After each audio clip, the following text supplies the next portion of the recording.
noticed how when you're walking, your dog always wants to be out in front? Always want to be ahead of you no matter which direction you're heading in. Turn and go the other way, and they want to run out in front. They grab and bite at the leash, they jump. So I want excitement and enthusiasm from my dogs when we're working, but I also want them to understand the rules. So I use clicker training to help make that clear. So this is Lulu, 16 weeks old today. Obviously she's had some clicker training already, but so let's talk a little bit about clicker training. This is a clicker, it's a little box that makes a noise.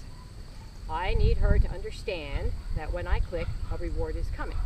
So the first thing I need to do is to establish there's value in the food treat. So this is her breakfast. There's nothing that says the dog's food has to go in a bowl on the floor. They can earn their food. So the first thing is, let's make sure that Lulu likes her treat, her food, which we know she does. And you can see she's jumping with excitement and enthusiasm and wants another piece. Yay, good girl. So there's value in the food. That's the first thing. The next thing, now that we've established that, is to teach her that click is going to produce a reward. So when I click, I'm going to give her a treat right away. Now I'm going to wait. Click, give her a treat. Click, give her a treat. I'm going to wait just a couple of seconds between clicks to make sure she understands it's the click that's going to produce the reward. Yes, good girl. Good. Good. Wait, click, feed. Wait, click, feed. Wait, click, feed. You only need to do that about 4 or 5 times for the dog to understand that when you click, she hears that noise, there's a reward, in this case, food coming. Once we've done that, then we can start to use the click. It's a positive marker. It tells the dog when she hears the click, whatever it was she was doing, was a behavior that you liked. So being here in front, eye contact out of a 16-week-old puppy is a good thing. Her following me when I walk is a good thing. I don't have to go 25 steps. I can just start out with short duration, reinforcing that. So this is her walking on my right. I face her and turn. This is her walking on my left. Good girl. So I don't expect much duration from a behavior right now that I'm going to mark and reward. I want to try to make sure I don't click too much jumping, unless it's about learning to jump, which right now it's not. Yes, good girl. I can also use a spoken word. My word that is equivalent to my click is yes, yes. Good girl. Your word needs to be something that doesn't come up in conversation much and be of short duration, meaning it has to encompass the length of a click. Yes, good girl. So I pair the two together. Yes, good girl. Yes, good.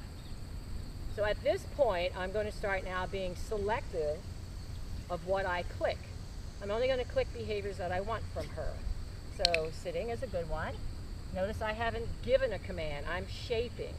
So shaping behaviors is marking what the dog offers you and building value in that behavior. If it's a dog that jumps on you, I'm going to ignore that if it's a young dog and it doesn't have a ton of attitude associated with the jumping. So I'll just wait her out. I don't want to click her for smelling me in this case. I don't want to click her there. I want to click and take a picture of her giving me attention, looking up at me. If she is focused on the ground, I don't want to use something to get her attention back on me. Because dogs have taught me that when you lure them back into attention to you, that a lot of dogs learn not watching is what pays off. I want the dog to learn to watch me. That's their job. I want to build value in watching me. So if I walk a little bit and I change directions and she follows me, I'm going to reinforce that behavior. Good girl. Good. When you click, again, you have taken a picture of a behavior, you've promised a reward. It's like writing a check for a job well done. I can pay that with one cookie or multiple cookies. I pay it in pennies, not nickels and dimes and quarters, meaning I don't just give a bigger piece. or I don't give 5 or 6 pieces at one time. I give one piece at a time. So I may put it in my other hand. I click. Good girl. That was really nice. Good girl. Good job. That was really awesome. Excellent. The reward needs to have value, number 1. Number 2, it needs to be something easy for you to give. Number 3, it needs to be small in size so the dog doesn't have to chew it. Big enough you can give it. Small enough they can just eat it. I don't want them looking on the ground for crumbs. So I don't want it to be something that they have to chew, like dog biscuits that people take hammers and break up and give them pieces of. So pieces of their kibble, other treats, I don't care what you use as long as it doesn't produce crumbs. String cheese when it's hot doesn't work very well because it sticks to your fingers. Diced up chicken doesn't work real well because a lot of times it just flakes and falls on the ground, and then the dog is looking on the ground for food, and I don't want that. So we'll start to walk. She's following me. Again, notice I have not told her to do anything. I'm just rewarding her for her choice to follow me. Okay. Yay, good girl. Yay! And I want her happy and bouncy. I want her to play this game with me. Good girl. Okay. Yay! Good girl. Good.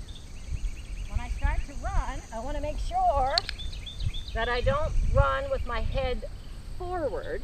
I want to run with my head looking on whichever side I want her to come up on. So I don't want to stick out this arm and turn my head this way. I don't want to run forward with my head forward, because if I go forward with my head forward, she's free to come up on either side. Good girl. If I go with my head to the side, it's pretty clear where I want you. Good dog. Head to the side. It's pretty clear where I want you.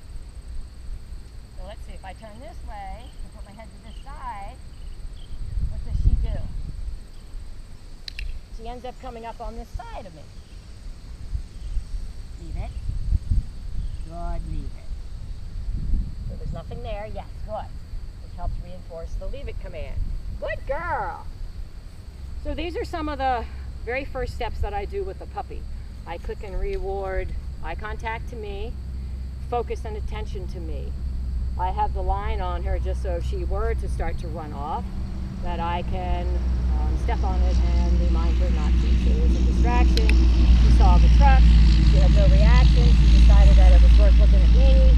She looked back, second truck, was noisy, but it paid to look at me. Good girl. Good. Good dog. The next thing I want to be careful about is a lot of people, when they think they're getting ready to click a behavior, so if they're new to clicker training and they want to click a behavior, they think they have to get the treat out of the pocket. So they start to get the treat, they click the dog, and in a lot of cases the dog is not doing the behavior, or you at least won't be taking a picture of the behavior you think. The dog will be watching you go to your pocket instead of giving you eye contact. Good girl. And she didn't. She kept watching my eye because I tried to prove that. So I want to build value in looking at me, and value in being here, and value in patience. Like you have to be able to sit there for a couple of seconds without getting the cookie. And if I let the duration go too long, she'll start to jump on me. I just ignore that in a 16-week-old puppy that's not trying to bite me. She's not grabbing my shorts, and she's not attacking my ankles. Good girl. Good. So that's a little on focus and attention, building a relationship. Good job. Good girl. Good. And you see there's no value in being petted right now. Good girl. So we'll let the food do the talking. That doesn't mean that down the line she isn't going to have to accept a pet. Right? Good girl. Good. So she finally accepted it. I clicked and I'm going to pay her for that. Good girl. Good girl. Good. Yes, good job. All righty. Good girl. That was awesome.